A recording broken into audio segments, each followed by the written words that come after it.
Abran sus Biblias en Filipenses capítulo 1 y leamos la porción desde el versículo 19 hasta el versículo 23. Porque sé que por vuestra oración y la suministración del Espíritu de Jesucristo, esto resultará en mi liberación, conforme a mi anhelo y esperanza de que en nada seré avergonzado. Antes bien, con toda confianza, como siempre, ahora también será magnificado Cristo en mi cuerpo, o por vida o por muerte. Porque para mí el vivir es Cristo y el morir es ganancia. Mas si el vivir en la carne resulta para mí en beneficio de la obra, no sé entonces qué escoger, porque de ambas cosas estoy puesto en estrecho, teniendo deseo de partir y estar con Cristo, lo cual es muchísimo mejor.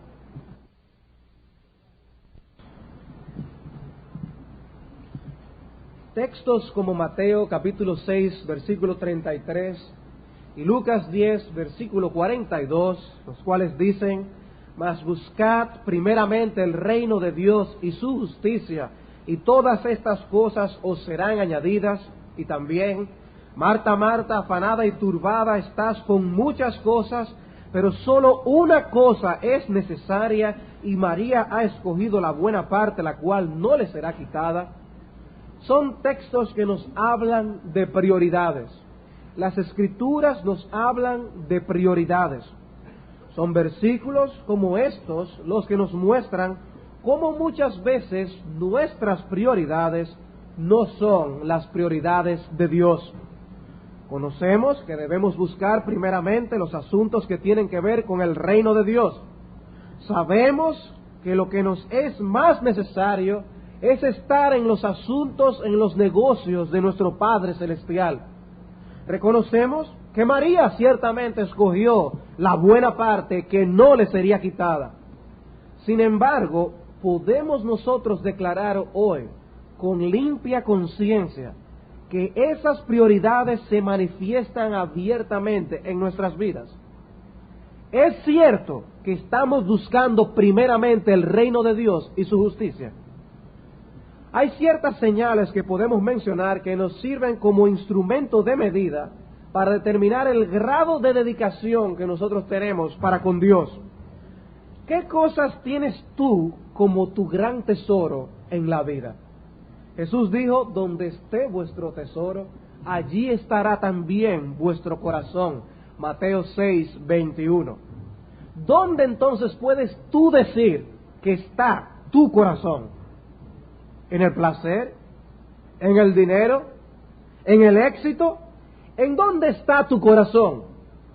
Más que nadie, tú debes saber dónde se encuentra tu corazón atado. ¿En qué cosas piensas más durante el día? Hay cosas en las que tenemos que pensar porque son parte hasta de nuestro trabajo. Pero cuando tú piensas en aquellas cosas que te deleitan, ¿en qué piensas? ¿A qué cosas corren tus pensamientos con más facilidad en el transcurso del día? Pensando en qué es que se te va la mente y a veces te distraes, porque son cosas que ocupan tu mente. ¿De qué hablas? No solo los pensamientos, preguntamos también, ¿de qué hablas tú? Dice la Escritura que de la abundancia del corazón habla la boca. Mateo 12, 34. ¿Hablas con tu esposo o tu esposa? ¿Hablas con los hermanos? ¿Hablas con tus amigos? ¿Pero de qué hablas? ¿De qué tú hablas? ¿Hablas de temas edificantes, de la palabra de Dios, de los ministerios de la iglesia? ¿O normalmente son otras cosas que llenan tus labios? Incluso cosas que hasta son predecibles por parte de las personas. Saben de qué tú vives hablando todo el día. ¿Qué dicen tus labios que hay realmente en tu corazón? Y cuando estás en medio de un grupo que están hablando de cosas edificantes y buenas, piadosas, ¿te deleitas en lo que están hablando? ¿O tú quisieras como que el tema de conversación se cambiara rápido? ¿O que se terminara de hablar acerca de eso? ¿Cómo te sientes tú cuando se habla de aquellas cosas que tienen que ver con el reino de Cristo? ¿En qué cosas tú pasas el tiempo? Cuando tú tienes tiempo libre, ¿qué haces? sé que es lícito recrearnos y nosotros practicar pasatiempos, pero inviertes el tiempo de un modo que agrada a Dios. Y tú que te quejas de que normalmente no tienes tiempo ni siquiera para leer un buen libro, aprovechas y también te dedicas a hacer ejercicios espirituales que se te dificultan por el trajín diario. ¿Qué haces con tu tiempo? ¿Cómo usas tu dinero? Jesús dijo, no podéis servir a Dios y a las riquezas. Mateo 6:24. Él dijo que simplemente no se puede servir a Dios y a la vez servir a las riquezas. Eso es imposible. ¿A quién tú sirves entonces? ¿Vives afanado por conseguir el dinero y luego lo usas para ti mismo y aún en cosas que no convienen? Y si para hacer cualquier gasto, imagínate que tú necesitaras de la firma de Dios para aprobar ese gasto. ¿Gastaría Dios, apoyaría tus gastos, firmaría a Él por las cosas en las que tú gastas el dinero? ¿Reconoces que es Dios el dueño no solo del dinero que tú ofrendas, sino también de todo el dinero del mundo, y que por tanto debemos honrarle con nuestros gastos? En otras palabras, lo que yo estoy tratando de preguntarte es, ¿piensas tú que puedes hacer lo que quieras con tu vida? ¿Crees tú que puedes hacer lo que quieras con tu corazón, con tu mente, con tus labios, con tu tiempo y con tu dinero? La ocasión anterior comenzamos a estudiar la declaración del apóstol Pablo en el versículo 21. Porque para mí el vivir es Cristo y el morir es ganancia. Y decíamos la vez anterior que la vida para Pablo solo hallaba su sentido en Cristo, por cuanto él había hallado la verdadera vida por medio de la fe en Él. Solo en Él estaba a salvo de la culpa y de la condenación del pecado. Y desde el momento de su conversión en adelante, ya Pablo no consideraba la vida como una plataforma en la que él se iba a servir a sí mismo, a complacer a sí mismo y a proyectarse ante el mundo como un gran hombre. Su vida solamente tenía sentido ahora si estaba dedicada a Cristo. Y ese es el aspecto que yo quiero tratar con ustedes ahora. Cristo tiene que ser la pasión del creyente. Cristo tiene que ser la pasión del creyente. Todo creyente debe poder decir, para mí el vivir es Cristo, porque desde que Cristo me salvó, vivo para Él, dedicado y consagrado a Él.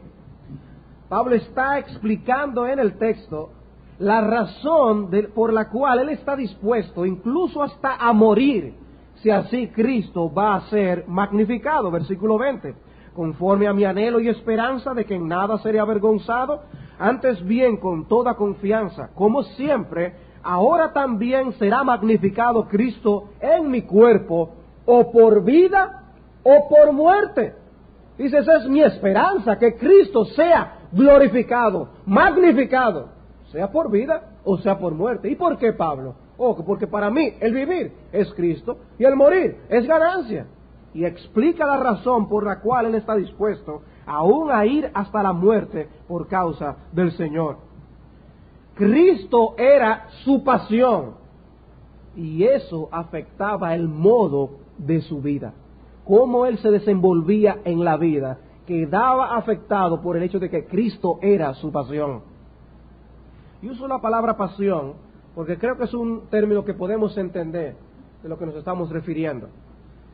Cuando decimos que para alguien su pasión es el golf, ¿qué es lo que estamos tratando de decir? Bueno, decimos que para alguien el golf es su pasión cuando lo juega muy regularmente, cuando piensa en el golf aun cuando no está jugando, cuando constantemente habla del golf, cuando compra todo su equipo y la ropa adecuada para jugarlo. Cuando vemos a un Tiger Woods, nosotros podemos decir que estamos frente a alguien para quien el golf es su pasión. Desde pequeño, viendo campos de golf, viendo personas jugar, aprendiendo a jugar. Y por eso ha llegado a la edad que tiene, tan joven, a las alturas que ha llegado como jugador. El golf es su pasión. Él no concibe la vida sin el juego de golf.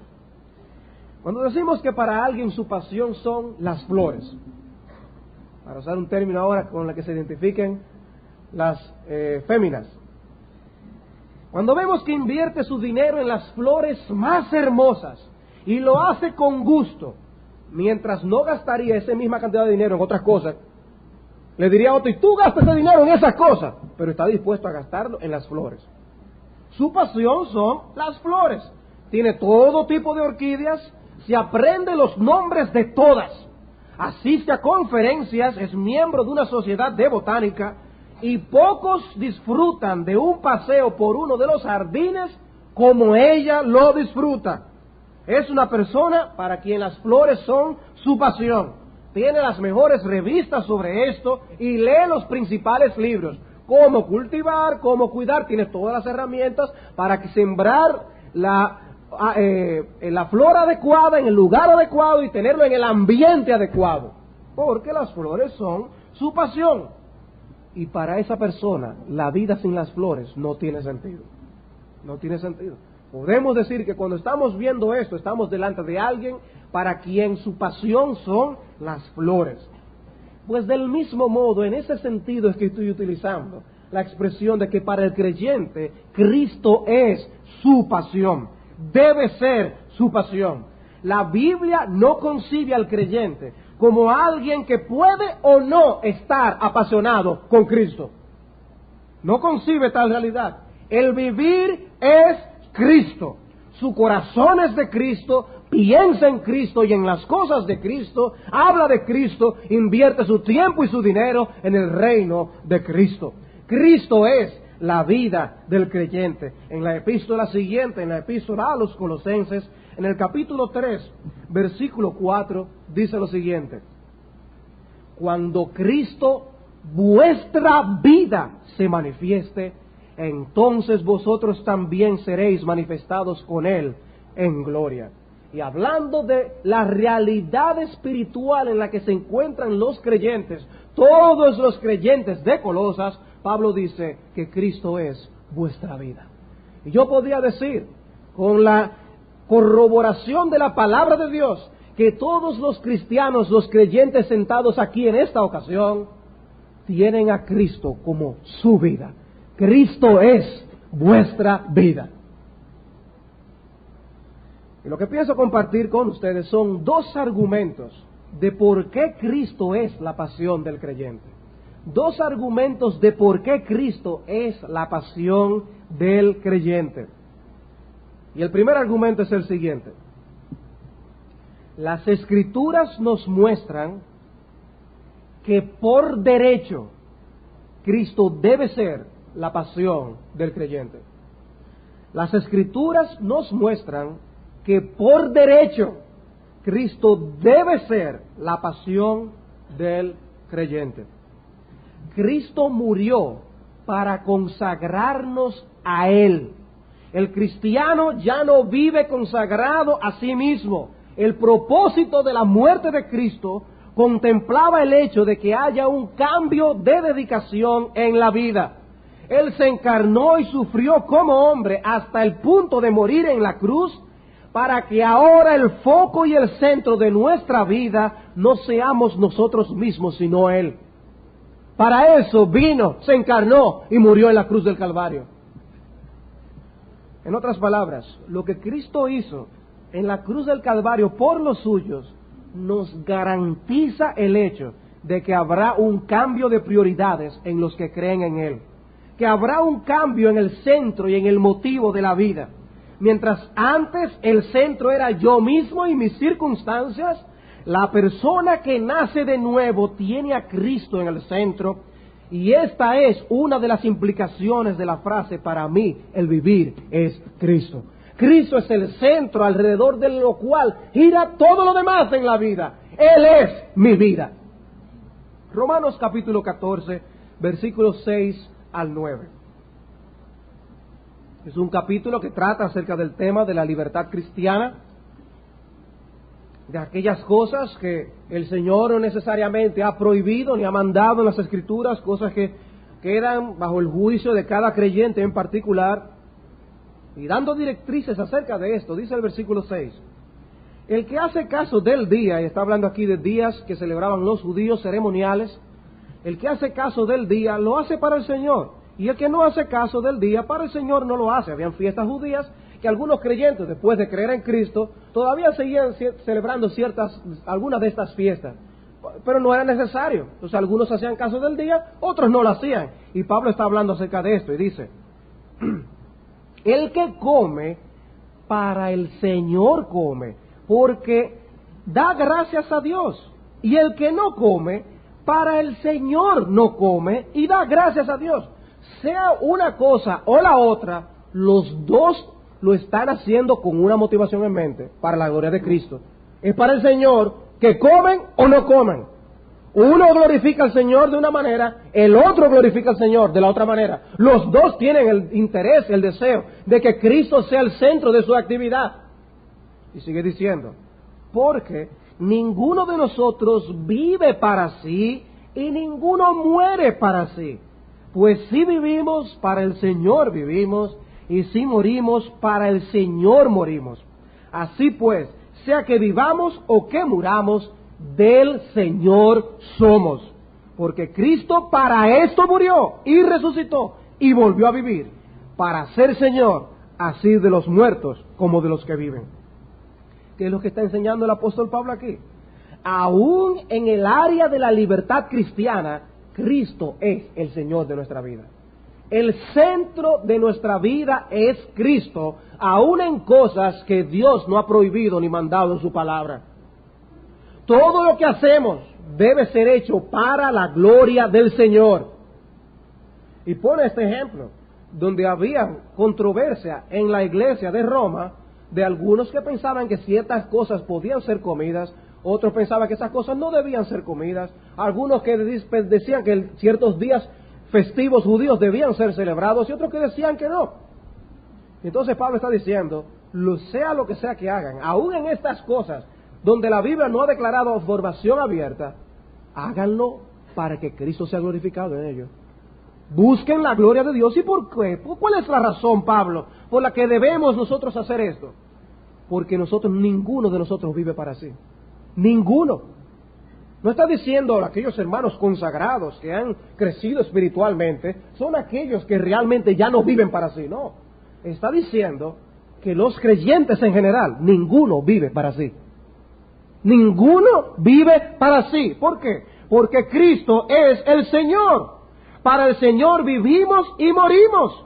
Dice, del Señor somos. Sea que vivamos o que muramos, somos de Él. No nos pertenecemos a nosotros mismos. Por derecho, Cristo debe ser el centro de nuestra vida. Por derecho. Él ha comprado ese derecho en los suyos. Pablo nos enseña claramente que uno de los propósitos de la muerte y resurrección de Cristo era que viniera a ser Señor de los suyos. ¿Y Señor en qué sentido? Bueno, en el contexto de que debe ser amo, dueño y Señor, hasta en asuntos, hasta de los que pensamos que son más triviales. Sea cual sea la forma en que utilicemos la libertad cristiana, lo que practicamos no tiene como fundamento principal mi propia satisfacción personal. Es mi libertad y con ella yo hago lo que quiero. Una persona que habla así no tiene el Espíritu de Cristo.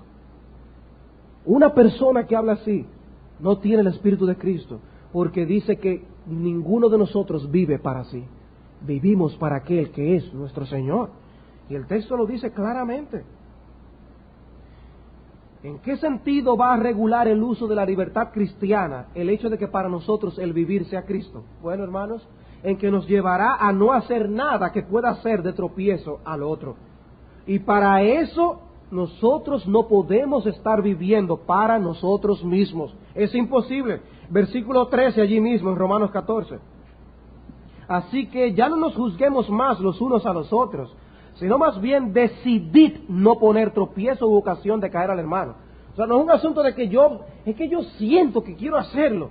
Sí, es que aún sintiendo que tú quieres hacerlo, tú tomas una decisión. Decidid no poner tropiezo al hermano y te estás negando por amor a Cristo algo que tú tienes la libertad de hacer. Por amor a Cristo dejas de hacerlo, porque no todo lo que tú quieres tienes que hacerlo. Por el hecho de que algo no esté prohibido en la palabra de Dios no significa que te convenga, ni que convenga a aquellos que también están alrededor tuyo. ¿Y qué nosotros hacemos? Pensamos en la gloria de Dios. Pensamos en que como Cristo es nuestro dueño, como fue Él quien murió para comprar nuestra salvación, ¿cómo voy yo a minimizar la posesión que Él tiene de mí por un pequeño detalle de la vida de este mundo? Dice Él, decidan no poner tropiezo al hermano. Versículo 14, yo sé y confío en el Señor Jesús, que nada es inmundo en sí mismo. Yo sé que eso no es malo en sí mismo, mas para el que piensa que algo es inmundo, para él lo es. Pero si por causa de la comida, si es por asunto de que aquel quiere comer una cosa y el otro otra, si por causa de la comida tu hermano es contristado, ya no andas conforme al amor. No hagas que por la comida tuya se pierda aquel por quien Cristo murió. No sea pues vituperado vuestro bien, porque el reino de Dios no es comida ni bebida, sino justicia, paz y gozo en el Espíritu Santo. Antes que la comida y la bebida está la paz, el gozo y la justicia en el Espíritu Santo. Porque el que en esto sirve a Cristo agrada a Dios y es aprobado por los hombres. ¿Qué está haciendo el hombre que se reprime alguna de sus libertades por no ofender al hermano? O para no traer reproche al nombre de Cristo. ¿Qué es lo que está haciendo a la larga? Lo que dice el versículo 18, sirve a Cristo, agrada a Dios. Esta es una de las implicaciones de que Cristo sea el centro de nuestra vida. Para mí el vivir es Cristo va a implicar necesariamente la negación personal. Vamos a negarnos a nosotros mismos cosas que vemos a otros disfrutando y haciendo, y que nosotros no podemos tomarnos la libertad y darnos el lujo de hacer y realizar, por amor a Cristo, por amor a los hermanos. No tenemos que hacer todo lo que queremos hacer. Si nos guiamos solo por nuestros deseos, vamos a andar por senderos muy equivocados que no convienen para la vida de piedad. Dice el versículo 19, así que sigamos lo que contribuye a la paz y a la mutua edificación. No destruyas la obra de Dios por causa de la comida. Todas las cosas a la verdad son limpias, pero es malo que el hombre haga tropezar a otros con lo que come. Bueno es no comer carne ni beber vino, ni nada en que tu hermano tropiece, o se ofenda, o se debilite. En otras palabras, Pablo está diciendo, si yo tengo que dejar de comer, beber algo en particular y no darme ese gusto, pues yo dejo de hacerlo y se acabó. ¿Por qué? Porque para Cristo, para Pablo el vivir era Cristo. Para Pablo el vivir era Cristo. Y yo te pregunto, ¿para ti qué es la vida? ¿Es Cristo el centro de tu vida? ¿Es Cristo tu pasión? De manera que tú quieres agradarle a Él y proteger a los suyos con tu forma de vida. O tú a la larga tomas las decisiones en base a cómo tú te vas a sentir por lo que hagas. Si lo vas a disfrutar, lo haces, sin importar las consecuencias. Eso es mío, la vida es mía, mis circunstancias son particulares y yo hago con mi vida lo que yo quiera. El que habla así no es de Cristo. Primera a los Corintios capítulo 6, versículo 19. ¿O ignoráis que vuestro cuerpo es templo del Espíritu Santo, el cual está en vosotros, el cual tenéis de Dios, y que no sois vuestros? Porque habéis sido comprados por precio. Glorificad pues a Dios en vuestro cuerpo y en vuestro espíritu, los cuales son de Dios. Cuando usted compra algo con la idea y el concepto muy claro de que eso es suyo, usted le va a dar el uso para el cual usted lo compró. Usted se compra quizás un perro, te compra el perro con el uso determinado y particular de que le cuide la casa. Y cuando viene a ver, el perro sirve para todo menos para eso. Lo que está es comiéndole la comida, gastándole su dinero, maltratándole las matas. Es un perro que no sirve para nada, para el fin para el cual fue comprado. Usted está en el derecho de hacer con ese perro cualquier otra cosa, venderlo, salir de él, pero usted no se siente encariñado con ese perro porque no está cumpliendo la función para la cual lo compró. Pues Cristo ha comprado a un pueblo con su muerte. Él ha pagado un precio de redención y dice que el interés que él tenía cuando compró a su pueblo es que nosotros no nos pertenezcamos luego a nosotros mismos, sino que seamos su posesión. Y dice aquí Pablo, razonando en un contexto que tiene que hablar con el pecado sexual y cómo el creyente no puede entregarse a este pecado pensando que eso es algo que simplemente afecta el cuerpo y puedo hacer a la larga con mi vida lo que yo quiera. Pablo dice, un momentito, aún vuestros cuerpos y vuestro espíritu le pertenecen a Dios. Ustedes no pueden hacer con su vida lo que ustedes quieran. No puede ser. Y da este argumento. Ustedes son templo del Espíritu de Dios. No solo el Espíritu, el cuerpo también le pertenece a Dios. Y utilizamos nuestras manos, nuestros labios, nuestra cabeza, nuestros pies, todo para glorificar a Cristo.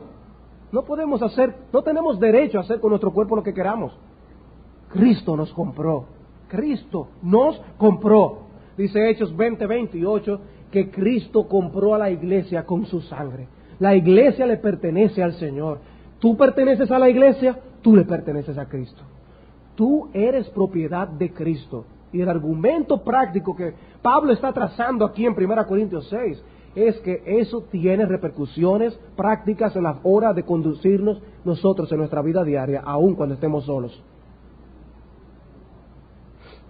Dice George Smithson, el siervo de Dios del siglo pasado, la deducción práctica de esto es que los cristianos no tienen derecho o autorización para usar sus cuerpos como les plazca, porque son la propiedad de Cristo y sus miembros son miembros de Cristo. No pueden abusar de sus cuerpos porque no son de ellos, sino de quien los compró, y por tanto deben vivir conforme a la voluntad y el placer de aquel por quien fueron redimidos. El argumento es irresistible. Comprados a un precio infinito de la mano de sus enemigos, pertenecen por derecho a aquel que pagó la redención. Y por eso el apóstol añade la exhortación a glorificar a Dios. Él termina diciendo, glorificad pues a Dios en vuestro cuerpo y en vuestro espíritu, los cuales son de Dios. Para mí el vivir es Cristo. Tiene la implicación de que por derecho Él debe ser nuestro centro, porque Él nos compró. Él nos compró. Por lo tanto, el objetivo de nuestra vida ahora solo cobra sentido cuando estamos viviendo dedicados y consagrados a Él. Cuando vivimos dedicados y consagrados a otra cosa primariamente, porque no es que estamos hablando que no nos podemos dedicar a muchas otras cosas, pero cuando primariamente el objetivo de nuestra vida no es glorificar a Cristo, estamos perdiendo el significado de la vida, como veíamos en la escuela dominical. No estamos cumpliendo el propósito para el cual estamos aquí en la tierra, ni para el cual Cristo nos salvó. Tito capítulo 2, versículo 14, corrobora un poco más este punto. Tito capítulo 2, versículo 14. Dice Tito 2:14, quien se dio a sí mismo, Jesucristo, por nosotros, para redimirnos de toda iniquidad y purificar para sí un pueblo propio, celoso de buenas obras. Para purificar para sí un pueblo propio. Él murió con el objetivo, Él nos redimió con el objetivo claro y expreso de que ahora fuéramos su posesión particular y especial. Y esta palabra que se utiliza aquí en Tito capítulo 2, versículo 14, no tienen que buscarlo, se cita en Deuteronomio 26:18, en la versión griega, y dice Deuteronomio 26:18 allí, y Jehová ha declarado hoy que tú eres pueblo suyo, hablando del pueblo de Israel, de su exclusiva posesión, como te lo ha prometido, para que guardes todos sus mandamientos. ¿Qué le está diciendo el Señor a Israel? Israel, ustedes no se pertenecen a ustedes mismos. Yo los he levantado a ustedes como pueblo para que sean una posesión exclusiva mía. Exclusiva mía. ¿Qué significa exclusivo? Que es el único poseedor de esa vida. Un distribuidor exclusivo de un producto es que ese es el único que distribuye esos productos. Pues es el posesor, el dueño exclusivo de nuestras vidas es Cristo. Cristo. Ahí no cabe ni siquiera tu nombre. En ese contrato que Cristo pagó a la hora de la redención no está tu nombre, tú no eres el dueño. Tu nombre es lo único que se cita allí es para decir que tú le perteneces a otro. Le perteneces a Cristo. A Cristo. Primera a los Corintios 7:22 es otro pasaje que corrobora parcialmente esta doctrina que hemos estado presentando. El versículo 22 dice: porque el que en el Señor fue llamado siendo esclavo, liberto es del Señor. Asimismo el que fue llamado siendo libre, esclavo es de Cristo. Somos esclavos de Cristo. Y el capítulo 15, versículo 23. Pero cada uno en su debido orden, hablando de cómo serán los últimos días, dice: cada uno en su debido orden, Cristo, las primicias, luego los que son de Cristo en su venida. ¿Y cómo describe a los que se van a salvar? O describe a los que se van a salvar como los que son de Cristo, los que le pertenecen a Cristo. Tú eres de Cristo, tú te vas a salvar, tú eres de los que va a ser librado de la condenación eterna. Bueno, solamente los que son de Cristo, los que le pertenecen a Cristo, son los que se van a salvar. Tú le perteneces a Él. Ahora, si tú le perteneces a Él, eso se evidencia en la vida, eso se muestra en tu vida práctica. Si tú solamente haces tu voluntad y lo que tú quieres siempre en la vida, si las cosas siempre se hacen como tú deseas, entonces tú no eres de Cristo. Tú no eres de Cristo. Tú estás supuesto a hacer la voluntad de Él.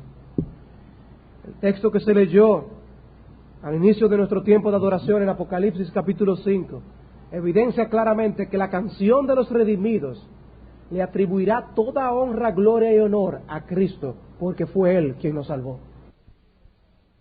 Porque Él fue la pasión de nuestra vida, Él seguirá siendo nuestra pasión por toda la eternidad. Y por eso le atribuiremos toda la gloria a Él en el reino de los cielos. Por eso es. Por eso nadie que no tenga a Cristo como su pasión aquí en la tierra tiene ni parte ni suerte en el reino de los cielos. No tiene parte ni suerte. Pero esto es lo primero que yo quería mostrar a ustedes, que las Escrituras nos muestran que por derecho Cristo debe ser la pasión de nuestras vidas. Pero yo quiero ir un poco más lejos. Yo quiero hablar un poco más a tu corazón. Y el segundo argumento para mostrar que Cristo debe ser nuestra pasión es que las Escrituras nos muestran que por agradecimiento Cristo merece ser la pasión de nuestras vidas. Las Escrituras nos muestran que por agradecimiento Cristo merece ser la pasión de nuestras vidas. El apóstol Pablo citaba en Romanos 5:11: nos gloriamos en Dios por el Señor Jesucristo, por quien hemos recibido ahora la reconciliación. ¿En qué me glorío? Dice Pablo. Me glorío en Dios por el Señor Jesucristo, porque por Él he sido reconciliado con Dios. ¿Cuál es nuestra gloria?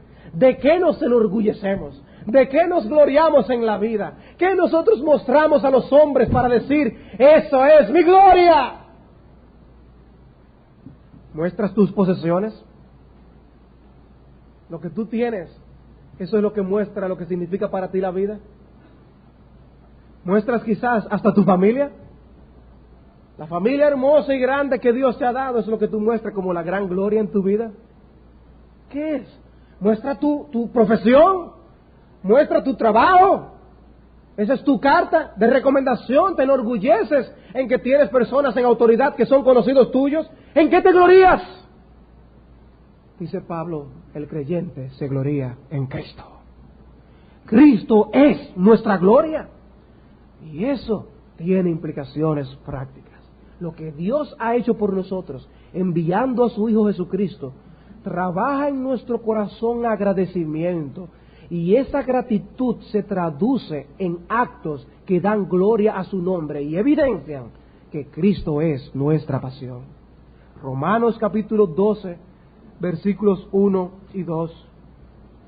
Romanos 12, versículos 1 y 2.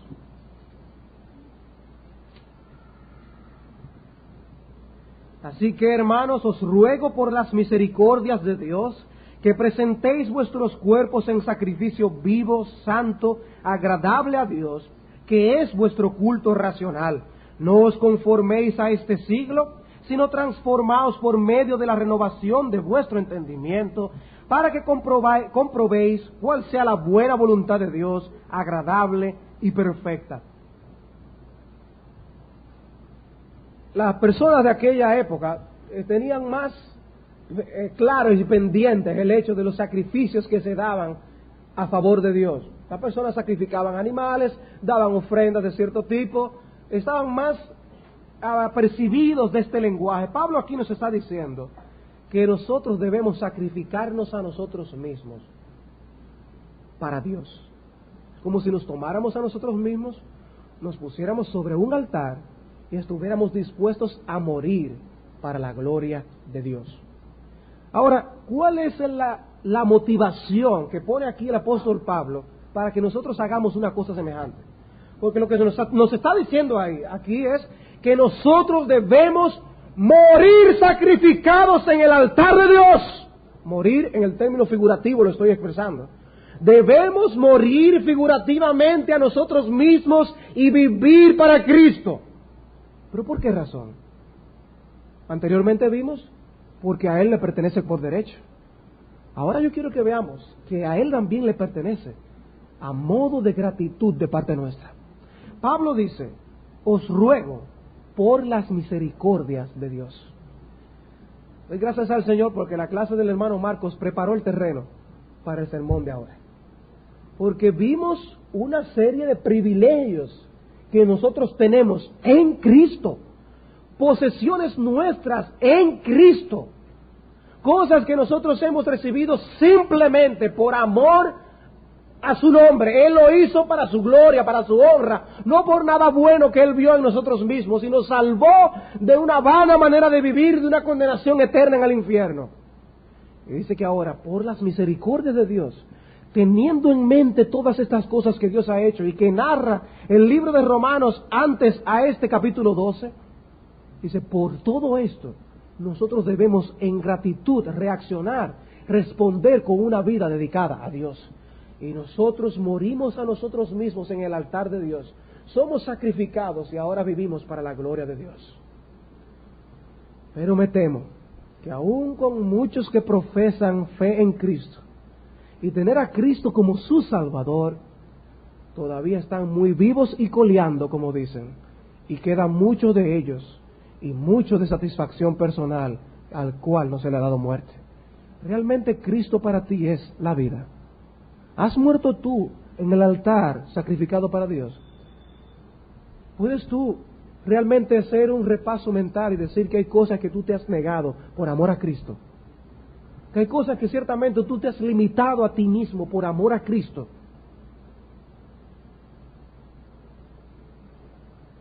El lenguaje que utiliza aquí es claro. Debemos ser sacrificados para la gloria de Dios. Y dice aquí que debemos ser transformados en nuestra forma de pensar. La forma que tú pensabas antes no debe ser la forma en la que tú pienses hoy. Debe haber una transformación. La influencia que tenía el mundo contigo antes no puede ser la misma en el día de hoy. Sabemos que ese molde siempre va a querer presionarnos de tal manera que nosotros tomemos la forma de los deseos de este mundo. Pero dice, no debe ser nunca como si nosotros perteneciéramos a este mundo. Transformaos, transformaos. Ese es nuestro culto racional. Y como algunos opinan de esta frase, esa es la conclusión lógica del hecho de haber sido salvados por Cristo. No hay otra conclusión. Vivir para la gloria de Cristo es el único resultado racional de nosotros haber sido salvados, es ser entregados a Él, vivir para Él completamente, de principio a fin, desde la salvación de nuestras almas. ¿Para quién tú vives? ¿Para ti mismo o para Cristo? Segunda a los Corintios capítulo 5, versículo 14. Segunda a los Corintios capítulo 5, versículos 14 y 15. Porque el amor de Cristo nos constriñe, pensando esto, que si uno murió por todos, luego todos murieron. y por todos murió para que los que viven ya no vivan para sí, sino para aquel que murió y resucitó por ellos. ¿Qué enseña este pasaje? Este pasaje nos enseña que el amor de Cristo hacia nosotros pone una presión en nuestras almas de ahora vivir nosotros para Él. Miren cómo explica Pablo esta relación. El amor de Cristo nos constriñe pensando en esto. ¿En qué? Que uno murió por todos, luego todos murieron. ¿A quiénes morimos nosotros? Morimos a nosotros mismos. Morimos a vivir satisfaciéndonos a nosotros mismos. Dice el versículo 15. Y por todos murió. ¿Para qué murió Cristo? Miren para qué murió Él. No para darnos un ejemplo simplemente. No para ser una persona a admirar. Noten para qué murió Cristo. Y por todos murió. Para que los que viven, los que tienen vida espiritual, para los que estén salvos, los que hayan creído y se hayan arrepentido de sus pecados, para que los que viven ya no vivan para sí, sino para aquel que murió y resucitó por ellos. ¿Para qué murió Cristo? Murió para comprarte de vivir entregado a tu egoísmo. ¿Para qué murió Cristo? Murió para que ahora no pienses todo en relación a cómo te afecta eso a ti en la vida, sino a cómo afecta a Cristo y el reino de Cristo. Él murió para que los que estén vivos espiritualmente ya no vivan para sí, sino para aquel que murió por ellos. Y el amor de Cristo nos constriñe. Sentimos esta presión en el corazón. Oh Cristo, ¿qué puedo yo hacer por ti que sea demasiado grande? ¿Qué puedo yo hacer por ti que sea demasiado difícil? Si tú lo has dado todo por mí, oh Señor, ¿qué es lo poco que puedo ofrecer por ti, oh Señor? ¿Qué es lo poco? Hermanos, nos sentimos como si fuéramos unos mezquinos que no queremos ceder nada de lo que tenemos a Cristo. Parecemos unos mezquinos que no queremos ofrecer sacrificio de nuestro tiempo, de nuestro dinero, de nuestros talentos para el reino de Cristo. Él murió por ti para que ya no vivas para ti, sino para aquel que murió y resucitó.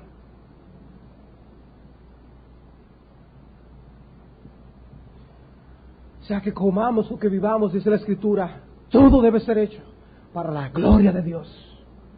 Sí, vamos a comer y vamos a beber, está reconociendo esto. Pero nos dice que todo lo que hagamos, lo hagamos teniendo en mente cómo esto se relaciona con Cristo y con su reino. Gálatas 6:14. Pero lejos esté de mí gloriarme, sino en la cruz de nuestro Señor Jesucristo, por quien el mundo me es crucificado a mí y yo al mundo. Dice él, que el Señor me libre de yo enorgullecerme y gloriarme en cualquier otra cosa que no sea la cruz de Cristo. Noten la determinación que tenía el apóstol Pablo. Estaba determinado a solamente enorgullecerse en Cristo. ¿Y qué pasó que le lleva a Pablo a considerar esto? Es que Cristo murió por mí. En gratitud, yo debo vivir ahora para Él. Debo enorgullecerme en Él. Y esto debe afectar todas las áreas de mi vida. Y tanto le afectó que dice Él, que por Cristo el mundo le es crucificado a Él y Él al mundo. Oigan esto. Cristo debe atrapar nuestro corazón de tal manera, enorgullecernos tanto en nuestro Señor, que el mundo quede crucificado para nosotros. El mundo está muerto para mí. El mundo está como si no existiera. Vivimos en el mundo. Estamos hablando del mundo, de este esquema, de esta filosofía de vida que nos rodea. Dice, ese tipo de vida que el mundo quiere proponerme está muerto. Ese no es mi estilo de vida. No es a ese mundo que yo me voy a asimilar, a dejar ser asimilado, no. Cristo ha hecho una obra en mi corazón que yo me glorío en Él de tal modo que el mundo ya es como si no existiera. Perdió su brillo y su esplendor. Mi amado hermano, las Escrituras nos dicen que nosotros no debemos amar el mundo ni las cosas que están en el mundo. Pero en nuestras propias fuerzas eso es imposible. La única manera en que nosotros podemos evitar ser transformados, es ser moldeados con el patrón del mundo. La única manera de evitar que nuestro corazón se vaya tras las cosas de este mundo es si nuestro corazón en primer lugar está lleno de Cristo. Debemos amar a Cristo con todo nuestro corazón. Y en la medida que crece nuestro amor a Cristo, disminuirá nuestro amor por el mundo. No tomemos la forma de este mundo. El Señor se merece algo más de parte nuestra. No estemos tan preocupados por estar al último grito de la moda. No estemos tan preocupados que si nosotros no hemos comido donde ahora el lugar que está de moda, ya nos sintamos mal. No debe ser así, hermanos. Y vamos a ir y vamos a comerlo. Pero todo bajo el molde de la moderación, del principio bíblico, del principio de la gloria de Dios en todas las cosas, etcétera. Que no que el mundo nos controle, sino el amor a Cristo. El amor a Cristo. Que podamos decir con Pablo que el mundo nos es crucificado porque nos enorgullecemos en Cristo. ¿Cómo debe afectarnos la gratitud? Apunten el Salmo 100, versículo 3. Reconoced que Jehová es Dios. Él nos hizo y no nosotros a nosotros mismos. Pueblo suyo somos y ovejas de su prado. Si Él nos ha hecho ovejas de su prado, debemos responder en gratitud y ahora devolverle en alabanza todo lo que Él ha hecho. Por eso Él dice, cantad alegres a Dios, habitantes de toda la tierra, servid a Jehová con alegría, venid ante su presencia con regocijo, porque Él ha hecho todo esto por nosotros. Hermanos, venir a la iglesia y no abrir nuestros labios para glorificar el nombre de Dios es un insulto. Es un insulto, un menosprecio de lo que Él ha hecho por nosotros. Que sea todo pulmón que cantemos, hermanos. Esta noche volvamos determinados a glorificar a Dios con nuestros labios, como una muestra del trabajo que el Espíritu de Dios haya hecho en nuestros corazones. ¿Qué es lo que ha hecho que padres entren a casas que están ardiendo en llamas? ¿Será que son locos? ¿Será que no les importa quemarse o morir sofocados por el humo?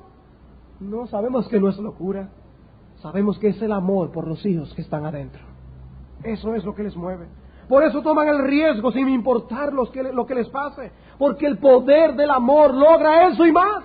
Y así por igual en la vida del creyente, el amor de Cristo opera en nuestros corazones de tal manera que aquellas cosas que el mundo considera locura es lo más racional a la luz de lo que Cristo ha hecho por nosotros.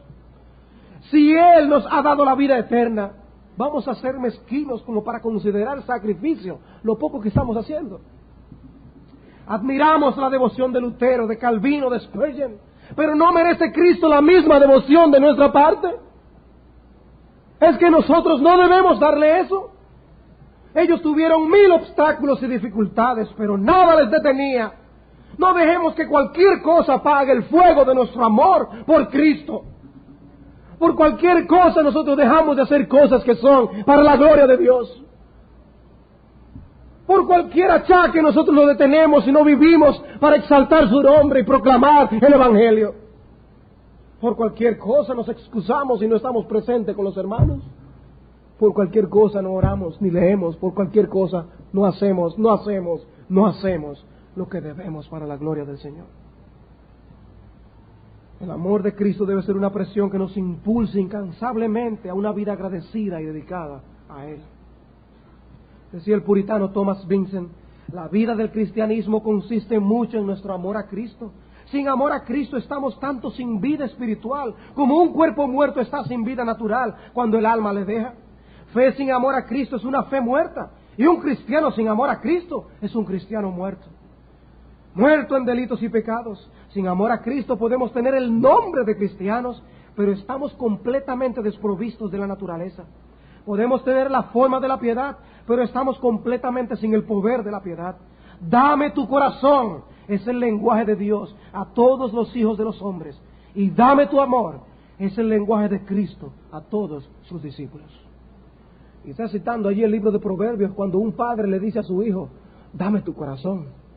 Hermano, no nos dirá más Cristo a nosotros, dame tu amor, dame tu amor. No solo es el deber de nosotros, de todo cristiano, amar a Cristo. El hecho es que todo cristiano va a amar a Cristo. Por todo lo que Él ha hecho por nosotros, no debe ser Él amado con un amor supremo, sincero y ardiente. Sí, debe ser. A modo de aplicación, ¿Cómo aplicamos esto a nuestra vida? Un par de cosas. En primer lugar, el egoísmo es un pecado suficiente para condenar un alma al castigo eterno. El egoísmo es un pecado suficiente para condenar un alma al castigo eterno. Para tú ser un pecador que merezca el infierno eterno, no tienes que llegar a ser un Adolfo Hitler que cometa atrocidades en contra de la humanidad. Lo único que tienes que hacer es vivir para ti mismo. ¿Quieres saber dónde queda el infierno? El infierno queda al final de una vida preocupada única o principalmente en uno mismo. Si lo que regula tu vida es cómo te sientes con las cosas, qué beneficio puedes conseguir de las cosas, entonces andas por una senda extremadamente peligrosa. Lo más importante en la vida para ti eres tú mismo. Quieres sentirte bien, disfrutar, tenerlo todo. Para ti el vivir eres tú. Y si todavía tú eres el centro, entonces Cristo no está allí. Porque Cristo no comparte el centro donde Él mora con nadie. No tenemos la libertad de inventar una tercera categoría de cristianos, para quienes Cristo es un Salvador, pero no Señor. Él es una sola persona. O tienes a Cristo o no le tienes. Y si eres de Él, entonces Él no va a compartir su señorío contigo. Si Él es Señor, entonces no lo eres tú. Y si tú eres Señor, entonces Él no está en tu vida. Cristo vino al mundo precisamente para salvar a los hombres del modo de vida egoísta que lleva a la condenación y colocarles en el camino de la vida dedicada a Dios que lleva a la vida eterna. No tienes que ser un criminal para ir al infierno, tan solo tienes que ser egoísta. Solo sé egoísta, mi amigo, y te condenarás. El egoísmo es esa actitud que cree que el propósito para el cual vivimos y trabajamos es para el placer personal, para la recreación. Quiero hacer lo que deseo hacer, cuando quiera hacerlo de la manera que yo quiera. Es esa la filosofía de vida del que no conoce a Dios. Para él el vivir es él mismo. Él mismo. Es una persona que puede hasta formar parte en una religión. Sí, puede ser religioso y egoísta a la vez. El asunto es que esa religión está supuesta a hacerle sentir más feliz, sentirle en paz y cómodo, y es una religión en la que se siente tranquilo. Para esa persona, hasta la religión viene a ser algo que sirve para él. Él es el centro, de todas maneras. El tiempo es para él. Si dice ser cristiano, no lo es a tiempo completo, no, pero sí a tiempo parcial. Realiza ciertas actividades cristianas, viene a la iglesia, canta y ora, pero todo con el fin de sentirse mejor y acallar la voz de su conciencia. Pero el hecho es que Cristo no murió para que seamos suyos solamente los domingos por la mañana. Murió para que seamos de Él todos los días, las 24 horas del día. De manera que hasta la forma en que nosotros organizamos nuestra agenda, nuestro horario, tiene que ver para darle la gloria a Cristo solamente. En cambio, el egoísta vive y trabaja para ganar dinero. ¿Y para qué quiere el dinero? Para gastarlo en sí mismo, en diversión, en entretenimientos y en placer. ¿Y lo del Señor dónde está? Solamente has pensado en ti mismo. La manera en que usas el dinero es un termómetro que dice lo que pasa en tu corazón. Malaquías capítulo 3, versículo 6.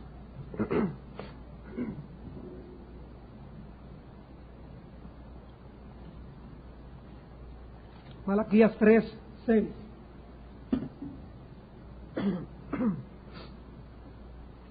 Quizás aquí hay personas que nos están visitando por primera vez. Para ustedes aclaramos que nosotros raras veces hacemos referencia a los diezmos en los sermones, pero es imposible tratar este tópico sin mencionarlo, porque la palabra de Dios lo hace. En Malaquías capítulo 3, versículo 6 dice: porque yo Jehová no cambio, por esto, hijos de Jacob, no habéis sido consumidos. Desde los días de vuestros padres os habéis apartado de mis leyes, y no las guardasteis. Volveos a mí, y yo me volveré a vosotros, ha dicho Jehová de los ejércitos. Mas dijisteis: ¿en qué hemos de volvernos? Dice, ustedes no están cumpliendo mis leyes. Y dice, oye, ¿y en qué no te hemos cumplido tus leyes? Dicen ellos. Versículo 8. ¿Robará el hombre a Dios? Pues vosotros me habéis robado. Y dijisteis, ¿en qué te hemos robado? En vuestros diezmos y ofrendas. Malditos sois con maldición, porque vosotros, la nación toda, me habéis robado. Traed todos los diezmos al alfolí, y haya alimento en mi casa, y probadme ahora en esto, dice Jehová de los ejércitos, si no os abriré las ventanas de los cielos, y derramaré sobre vosotros bendición, hasta que sobreabunde. ¿Cuánto quiere Dios de tu dinero? De tu dinero no solo el diezmo es del Señor. Dios no quiere el 10%, Dios quiere el 100%. Cuando Salomón dedicó el templo, el lugar al que le traerían ofrendas y sacrificios a Dios, él hizo una aclaración muy importante. Él dijo, las riquezas y la gloria proceden de ti, y tú dominas sobre todo. ¿Quién soy yo? ¿Y quién es mi pueblo para que pudiésemos ofrecer voluntariamente cosas semejantes? Pues todo es tuyo, y de lo recibido de tu mano te damos. Dice Salomón, todo es tuyo, todo es tuyo, todo es de Dios. Por tanto, todo debe ser gastado de acuerdo a su voluntad. La voluntad de Dios debe regir hasta la forma en que usamos lo que ganamos con tanto sudor. Ese sudor no hace que el dinero lo usamos como queramos, sino siempre como el Señor dice. En 2 Corintios capítulo 8, versículo 5, Pablo hace referencia a los hermanos de Macedonia, que enviaron ofrendas para ayudar a la iglesia de Jerusalén. Y allí nos dice que lo más importante que ellos hicieron no fue la ofrenda que ellos dieron por la iglesia, sino el hecho de que ellos mismos, a sí mismos se dieron primeramente al Señor. ¿Por qué ofrendamos liberalmente? Porque para ellos el vivir era Cristo, y ellos pertenecían por derecho a Cristo. Y por eso sus ofrendas, su dinero, era de Cristo. Quizá haya alguno aquí sopesando lo que acabamos de decir y diciendo, esa es una exageración y un fanatismo. No, mi amigo, lo que acabamos de decir no es otra cosa que una de las implicaciones de la frase, para mí el vivir es Cristo. ¿Sabes por qué tú no dejarías que nadie le ponga la mano a tu dinero? ¿Sabes por qué, amigo, quieres sentirte como quien tú tienes toda la autoridad sobre él y sobre tu vida? Porque para ti el vivir no es Cristo. El vivir eres tú y tus circunstancias. Y hasta que para ti el vivir no sea Cristo y su reino, tener fe y amor a Cristo, no estás preparado para enfrentar la eternidad protegido en la justicia de Jesús. ¿Sabes qué dice 1 Corintios capítulo 16, versículo 22? El que no ama al Señor Jesucristo sea maldito. Eso lo dice 1 Corintios capítulo 16, versículo 22. La maldición eterna de Dios recaerá sobre aquellos que tienen más amor por ellos mismos que por Cristo. ¿Piensas que estoy exagerando de nuevo? Pues escucha estas palabras de Cristo mismo. El que ama a padre o madre más que a mí, no es digno de mí. El que ama a hijo o hija más que a mí, no es digno de mí. Y el que no toma su cruz y sigue en pos de mí, no es digno de mí. Hermanos, nuestro deseo aún como padres no debe ser el que nosotros seamos el objeto principal del amor de nuestros hijos. Nuestro deseo debe ser llevarles a amar a Cristo más que a nosotros mismos. Que ellos sean movidos más que a dedicar un día a las madres. Y eso es bueno, reconocer lo que las madres hacen, pero que sean más dados a reconocer que Cristo es el Señor y guardar el día del Señor cada semana. Es el día del Señor. Una cosa está en la Biblia, la otra no. Y hermanos, eso nos deleitaría, ciertamente, a ustedes las madres les deleitaría que vuestros hijos le honren todos los días, no solo un día al año. Pues nosotros debemos llevar a nuestros hijos a que honren a Cristo todos los días, no solamente los domingos sentados tranquilos aquí, Queremos que amen a Cristo. Escucha también este otro versículo. La gracia sea con todos los que aman a nuestro Señor Jesucristo con amor inalterable. Efesios 6:24. La gracia de Dios. Por un lado Dios dice, maldito el que no ama a Cristo. Por otro lado dice la Escritura, la gracia de Dios sea sobre los que aman a Cristo con amor inalterable. Por eso decimos que cuando creemos en Cristo para salvación, nuestro tiempo pasa a ser su tiempo. Nuestro dinero es su dinero. Nuestras metas son sus metas. Cristo es el objetivo primario de nuestro amor. Por eso hay lealtad, compromiso, devoción y atadura a Cristo. Nada ocupa ese lugar más que Él. Él tiene el primer lugar en nuestros afectos y corazones. Y finalmente, y mucho más brevemente, esta expresión, para mí el vivir es Cristo, debe conducirnos a nuevos compromisos de amor a Cristo. Esta expresión, para mí el vivir es Cristo, debe conducirnos a nuevos compromisos de amor a Cristo. En Juan capítulo 21, versículos 15 al 19, se narra aquella sección cuando el Señor le pregunta a Pedro, Pedro, ¿me amas? Pedro, ¿me amas? Dejemos que esa pregunta de Cristo llegue a nuestras conciencias. Que Cristo nos pregunte a nosotros, ¿me amas? Preguntémonos en el día de hoy, ¿amamos nosotros a Cristo? Podemos nosotros decir con Pedro, Señor, tú sabes que te quiero. ¿Podemos decir con él?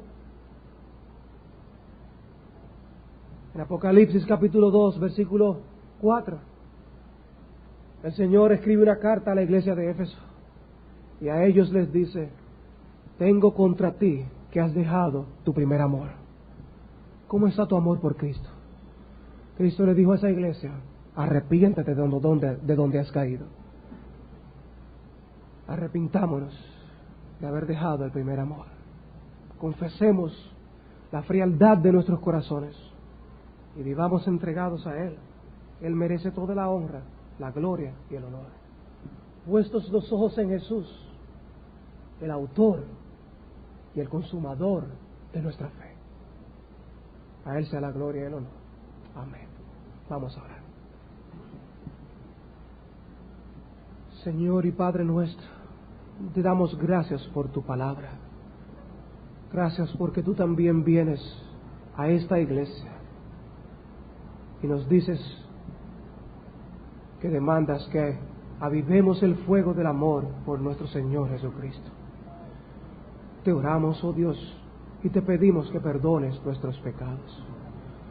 Y aquellos que están sumidos en una vida de egoísmo, pensando que son tuyos, te oramos, oh Dios, te suplicamos que se cumpla el propósito de la muerte de nuestro Señor, quien murió para que los que viven ya no vivan para sí.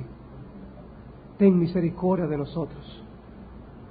Permítenos imitar el ejemplo de aquellos hombres del pasado y aún de hoy, que viven con una pasión en sus vidas, y es que Cristo sea exaltado, magnificado y glorificado.